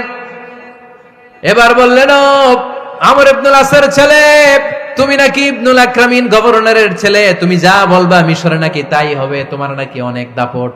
নিজে একটা লাঠি এনে মিশরীর হাতে দিয়ে বলল, এবার তোর মাথায় যতটা মারছে তুই ততটা গুনে গুনে মার, আমি দেখবো। আমর ইবনুল আস দেখবে, আমর ইবনুল আসের ছেলেরে তুই এখানে মার। সে বলতেছে, থাক, আপনি বলছেন এতেই যথেষ্ট, মারা লাগবে না, আমি মাফ করে দিলাম। ওমরে ফারুক বলল, খবরদার, মার, মার ওর মাথার মধ্যে। মিশরি ওমরে ফারুকের ধমক শুনে ভয়ে ভয়ে 3টা বাড়ি মারল। এই বাড়ি মারা দেখেও ওমরে ফারুকের হৃদয় ঠান্ডা হয় নাই। লজ্জায় আমর ইবনুল আস, বয়স হয়ে গিয়েছে সাহাবা, মাথা তখন টাক, মাথায় চুল নাই, লজ্জায় মাথাটা হেট হয়ে মাথাটা নিচু করে রেখেছে। এবার রাগের চোটে ওমরে ফারুক বললেন, এবার আমর ইবনুল আসের টাক মাথার মধ্যে একটা মার, মার। কেন ছেলেকে শিক্ষা দিতে পারে নাই? ইয়া আমর ইবনুল আস, মাতা জাআলতুমুন নাস আবিদা, তোমরা কখন মিশরীদেরকে নিজেদের দাস বানায় নিলা? ওয়াকাদ ওয়ালাদাতুহুম উম্মুহুম আহরারা, আর ওদের মায়েরা তো ওদেরকে স্বাধীন সন্তান হিসেবে প্রসব করেছে। মানুষদের উপর ক্ষমতাগিরি করার জন্য গভর্নর পাঠাই নাই। খবরদার, জনগণ, তাদেরকে দেখভাল করার জন্য তোমাদেরকে পাঠানো হয়েছে, তাদের উপর কোনো অত্যাচার করার জন্য নয়। চিল্লায় বলেন ঠিক কিনা? এরকম নেতা কয়টা লাগবে? কয়টা? ওই নেতার নাম কি? ওমর। হ্যাঁ, হুয়া ইয়াতি ওমর। 22 জায়গায় বিশ্বনবী কয় একটা, ওমরে ফারুক বলে আর একটা। আল্লাহ বলে, বিশ্বনবী, আপনার পক্ষে আমি আয়াত নাজিল করতে পারলাম না, আমি ওমরের পক্ষে নাজিল করে দিলাম। বিশ্বনবী বলতেন, ইন্নালি কুল্লি উম্মাতিন মুহাদ্দাস, সব উম্মতের মধ্যে, সব নবীর উম্মতের মধ্য থেকে একজন করে আল্লাহ তাকে মুহাদ্দিস বানাতো। মুহাদ্দিস না, মুহাদ্দাস। মুহাদ্দাস মানে এমন লোক যিনি যা ভাবতো ওই ভাবনাটাই আল্লাহ আয়াত হিসেবে নাজিল করে দিতেন। বিশ্বনবী বলেন, আমার উম্মতের মধ্যে মুহাদ্দাস হচ্ছে সাইয়েদনা ওমর। মদিনার সবচেয়ে বড় মুনাফিকের নাম আব্দুল্লাহ ইবনে উবাই ইবনে সালুল, সব মুনাফিকদের সরদার। কিন্তু এই মুনাফিকের ছেলেটা হলো পাক্কা ইমানদার। এই ছেলের নাম হলো আব্দুল্লাহ। আওয়াজ করে বলেন, ছেলের নাম কি? আব্দুল্লাহ ইবনে উবাই ইবনে সালুল, মুনাফিক সরদার যখন ইন্তেকাল করলো, সাইয়েদনা আব্দুল্লাহ রাদিয়াল্লাহু তাআলা আনহু বিশ্বনবীর কাছে এসে চোখের পানি ছেড়ে ডেকে বলে, নবী, আপনিও জানেন, আমিও জানি, মদিনার সবাই জানে আমার আব্বা মুনাফিকদের সরদার, কিন্তু আমার মন তো মানে না, আমার তো পিতা, আমার তো বাবা লাগে, আমার তো মন মানে না। আপনিও জানেন মুনাফিক, আমিও জানি মুনাফিক। নবী, আপনার দরবারে কিছু আমি চাই না, আপনার গায়ের একটা জামা দেন, আপনার জামাটা পরিয়ে আমার বাবারে দাফন দিব। এর উসিলায় যদি আমার আব্বারে আল্লাহ মাফ করে দেয়, দয়ার নবী মায়ের নবী জামা খুলে দিয়ে দিলেন। পড়েন সুবহানাল্লাহ। আব্দুল্লাহ রাদিয়াল্লাহু তাআলা আবার আবদার চললেন, নবী জানি আমার বাবা মুনাফিক, কিন্তু আমার তো বাবা আপনার দরবারে ফরিয়াদ, আপনি নিজে যে আমার বাবার জানাজার নামাজের ইমামতি করবেন। দয়ার নবী মায়ার নবী জানাজার নামাজে যেতে চাইলেন। ওমরে ফারুক বললেন, নবী না, খবরদার আপনি উবাই ইবনে সালুলের জানাজায় যাবেন না। বিশ্বনবী জোর করে যেতে চাইলেন। সাইয়েদনা ওমরে ফারুক বিশ্বনবীর জামা পেছন থেকে টেনে ধরলেন। আল্লাহু আকবার, টেনে ধরলেন, যাবেন না আপনি। ওমর ফারুকের হাত থেকে হ্যাচকা টান মেরে জুব্বা টান দিয়ে বিশ্বনবী জানাজায় চলে গেলেন। রব্বুল আলামিন আয়াত নাজিল করলেন, ইস্তাগফির লাহুম আও লা তাস্তাগফির লাহুম ওয়া ইন তাস্তাগফির লাহুম ৭০ মাররাতান ফালাই ইয়াগফিরাল্লাহু লাহুম। নবী গো, একবার নয়, দুইবার নয়, ৭০ বারও যদি এই মুনাফিকের জন্য আপনি ক্ষমা চান, তার জন্য ক্ষমা নাই, তার জন্য আছে জাহান্নাম। ওয়ালা তাকুম, আপনি যাবেন না আলা কবরি, কখনো তাদের জানাজায় যাবেন না। এই যে একটা ভুল করে ফেলছেন, এটা এবারই শেষ, এরপরে আর যাবেন না। সাইয়েদনা ওমর ফারুকের পক্ষে আল্লাহ তাআলা কোরআনের আয়াত নাযিল করে দিলেন। চিল্লায় পড়েন আল্লাহু আকবার। এভাবে 22টা জায়গায় ওমর ফারুক যা বলেছে, এটা নিয়ে একটা আলাদা আলোচনা হইতে হবে, আলাদা একটা আলোচনা লাগবে যে 22টা আয়াতে আল্লাহ তাআলা বিশ্বনবীর পক্ষে কোরআনের আয়াত নাযিল না করে সাইয়েদনা ওমর ফারুকের পক্ষে আয়াত নাযিল করেছেন। চিল্লায় পড়েন সুবহানাল্লাহ। ওই ওমর ফারুককে আমাদের মডেল বানানোর দরকার আছে না নাই? ওই ওমর ফারুকের জীবনী আমাদের ছেলে মেয়েদেরকে পড়ানোর দরকার আছে না নাই? আমাদের ভবিষ্যৎ প্রজন্ম এগুলো জানে না। ওরা সালমান খান দেখে বড় হয়, ওরা শাহরুখ খান দেখে বড় হয়, ওরা ঋত্বিক রোশনকে দেখে বড় হয়। ওরা মনে করে যে এরাই বড় সুপার হিরো। আমাদের যে কত বড় সুপার হিরো আছে এরা জানেই না। নতুন প্রজন্মের কর্ণকোহরে সাইয়েদনা ওমর ফারুকের ইতিহাস পৌঁছে দেওয়ার দরকার আছে না নাই? ওমর ফারুকের ইন্তেকালের ঘটনাটা বলেই আমরা মুনাজাতের দিকে যাব। শুনবেন? শুনতে চান? উনি স্বপ্নে দেখলেন একটা লাল মোরগ ওনাকে 3টা ঠোকর মেরেছে। কয়টা? উনি জুমার নামাজে, জিলহজ মাসের শেষ সপ্তাহে জুমার নামাজে বললেন যে একটা লাল মোরগ 3টা ঠোকর মেরেছে। মুগীরা ইবনে শুবা রাদিয়াল্লাহু তাআলা আনহুর দাস আবু লুলু আল মাজুসি, এই লোকটা খঞ্জর বানাতে পারতো। মুগীরা রাদিয়াল্লাহু তাআলা আনহুর দাস। মুগীরা প্রতিদিন 4 দিরহাম করে চার্জ করতো, যেহেতু দাস। সে এসে বিচার দিল, আমিরুল মুমিনিন, মুগীরা আমার থেকে বেশি টাকা চায়, জুলুম করে। ওমর ফারুক বললেন, তাই? তুমি কি কাজ জানো? বলে, আমি খঞ্জর বানাতে জানি। বাড়ি কই? পারস্য। আরে তুমি খঞ্জর বানাতে জানলে তো 4 দিরহাম অনেক কম, সে তো আরো বেশি টাকা নেওয়া দরকার ছিল তোমার থেকে। আবু লুলুর এই কথা পছন্দ হয় নাই। সে কয়, ওমর তুমি সবারে দয়া দেখাও, আর আমার ক্ষেত্রে কঠিন নিয়ম বানাইলা, দাঁড়াও এই নিয়ম তোমার আমি দেখাবো। এই রাগে সে বাড়িতে যে একটা খঞ্জর বানালো। কি বানালো? খঞ্জর চিনেন? ছোট্ট ছুরি। কিছুদিন আগে ওমানের সুলতান কাবুস ইন্তেকাল করেছে, জানেন আপনারা? ওনার এই কোমরের মধ্যে খঞ্জর থাকতো, ছবিতে দেখছেন? আরব শায়েখ যারা সুলতান আমির, কোমরে কি থাকে? ছোরা থাকে, খঞ্জর। সে বাসায় যে একটা খঞ্জর বানালো, যেই খঞ্জরের 2 মাথা, লাহু রাসান ওয়া মাকবাদাতুহু ফি ওয়াসাতি, আর ধরার হ্যান্ডেলটা মাঝখানে, এদিকেও ছুরি এদিকেও ছুরি, যাতে এইভাবে মারা যায়। সে ধার দিতে লাগলো আর বলল, ওমর দাঁড়াও, তোমারে আমি দেখাবো। ওমর ফারুক মসজিদে নববীর ইমাম, ফজরের নামাজের সময় এ আবু লুলু আল মাজুসি বুরনুস পরে, চাদর পরে, লুকিয়ে লুকিয়ে, সে অগ্নি উপাসক, মুমিন নয়। ওমর ফারুককে অ্যাটাক করার জন্য গেলেন মসজিদে নববীতে। ওয়াকানু ইউসাল্লুনা বিগালাস, তখন ওনারা অন্ধকারে নামাজ পড়তো। নামাজের সময় যখন হলো, লুকিয়ে লুকিয়ে প্রথম কাতারে ওমর ফারুকের পিছনে মুয়াজ্জিনের পাশেই দাঁড়ালো, হাতে খঞ্জর। ইকামত হলো, ওমর ফারুক সালাত শুরু করলেন, ফজরের সালাত। আল্লাহু আকবার। নামাজ শুরু করলেন, সূরা ফাতিহা বললেন। আরেকটা সূরা যখন পড়তে যাবেন, in the meantime Abu Lulu এই খঞ্জর নিয়ে ওমর ফারুকের বুকের মধ্যে 3টা স্টেবিং করলেন। একটা মারলেন নাভির নিচে, মারার সাথে সাথে পাকস্থলী কেটে গেল। আরেকটা মারলেন পাজরে, পাজর ছিঁড়ে গেল। 3টা মারার পরে ওমর ফারুক বললেন, কাতালানি আল কালব, এক কুকুর আমাকে মেরে ফেলেছে। পেছন থেকে এক সাহাবীকে টান মেরে সামনের দিকে নিয়ে গেলেন, তুমি নামাজের ইমামতি করাও। আর ওমর ফারুককে বাকিরা ধরাধরি করে পেছনে নিতে আরম্ভ করলেন। আর এই আত্মাই আক্রমণ যে করেছে, সে কাতারের মাঝখান দিয়ে যেতে আরম্ভ করলো আর দুই দিকে ছুরি মারতে আরম্ভ করলো। 13 জন সাহাবীর গায়ে ছুরি মেরেছে, 7 জন সাহাবা স্পট ডেথ, জায়গায় মৃত্যু। এই ভয়ঙ্কর অবস্থা দেখে এক সাহাবী বুরনুস, এক ধরনের জুব্বা আছে মাথাওয়ালা, অনেকে জ্যাকেট পরছেন না এরকম মাথাওয়ালা, লম্বা জুব্বা আছে আরবরা শীতে পরে মাথাওয়ালা, এই মাথাওয়ালা জুব্বা বের করে এক সাহাবী জালের মতো তার দিকে উড়ায় মারল। ওই বুরনুসের মধ্যে পেঁচিয়ে আবু লুলু মাটিতে পড়ে গেল আর সুইসাইড করে ফেললো, নিজের বুকে নিজে মেরে আত্মহত্যা। যেই সাহাবীকে ইমামতির জন্য দাঁড় করালেন, উনি ছোট্ট সূরা দিয়ে প্রথম রাকাতে সূরা আল কাউসার, দ্বিতীয় রাকাতে সূরাতুল ইখলাস দিয়ে নামাজ শেষ। ওমরে ফারুক বেহুশ। ওমরে ফারুক কি? হ্যাঁ, বেহুশ। সবাই কান্নাকাটি করতেছে, সবাই দেখতে গেলেন, এখন হুঁশ ফিরে না। মুখের মধ্যে মুখ খুলে রাষ্ট্রের চিকিৎসক মুখের মধ্যে দুধ দিলেন, ওই নাভি দিয়ে দুধ বের হয়ে যায়, পাকস্থলী কেটে ওখান দিয়ে দুধ বের হয়ে যাচ্ছে। তারা বললো ওনারে বাঁচানো সম্ভব না, দেখেন হুঁশ ফিরে কিনা। হুঁশ ফিরলে ওনার পরে কে আমির হবে, উনি যেন প্যানেল ঠিক করে দিয়ে যায়। সবাই তাকিয়েছে ওমরে ফারুকের চোখের দিকে। আল্লাহর মেহেরবানিতে ঘন্টা খানিক পরে উনি চোখ খুললেন। চোখ খোলার পরেই বলেন নাই ও মা আমি মরে যাই। চোখ খোলার পরে উনি বলেন নাই কে মারলো আমারে। চোখ খোলার পরে উনি বলেন নাই আমার পরে নেতা কে হবে।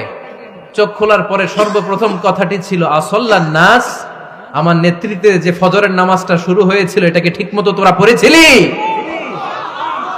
আমার নেতৃত্বে যে ফজরের জামাত শুরু হয়েছিল সেটা ঠিকঠাক মতো সমাপ্ত হয়েছিল কিনা আগে বল। আসল্লান নাস, নামাজটা হয়েছে কিনা বল। সুবহানাল্লাহ কইতে পারলেন না? This is Omar, hour super hero. নেতা অনেকগুলো লাগে না, এরকম নেতা একটাই যথেষ্ট যে গোটা বিশ্বকে কাঁপায় দিতে পারে। চিল্লায় বলো ঠিক কিনা? আমরা চাই আমাদের ছেলেগুলো ওমরে ফারুকের মতো বড় হোক। আমরা চাই আমাদের ছেলে মেয়েগুলো খাব্বাব, খুবাইব, সাইয়েদনা আলী, উসমান, আবু বকর রাদিয়াল্লাহু তাআলা আনহুর অনুসরণে বড় হোক। ঠিক কিনা? আমরা একটা ওমর চাই যিনি আমাদেরকে সালাতের শিক্ষা দিয়ে গিয়েছেন, ইন্তেকালের আগে বলেছেন সাল্লান নাস। এজন্য আমরা যেন নামাজ কখনো নষ্ট না করি। আল্লাহর জমিনে দিন বাস্তবায়ন আসাদ্দুহুম ফি আমরিল্লাহি ওমর। ওমর রাদিয়াল্লাহু তাআলা আনহুর মতো এত কঠোর কেউ ছিলেন না। তাই দিন বাস্তবায়নে আমরা যেন কাউরে ছাড় না দেই। সবার আগে আল্লাহর দিন, সবার আগে আল্লাহর কোরআন, সবার আগে আমার ইসলাম। ঠিক কিনা? চাইলেই কেউ এদেশ থেকে ইসলামরে মিটাই দিতে পারবে না। যে দেশে আল্লাহু আকবার ধ্বনির সাথে সাথে সূর্য উঠে যায়, আল্লাহু আকবার ধ্বনির সাথে সাথে সূর্য ডুবে যায়, সে দেশে আর কিছু থাকবে না থাক আমার ইসলাম থাকবেই, আর কিছু থাকবে না থাক আমার কোরআন থাকবেই।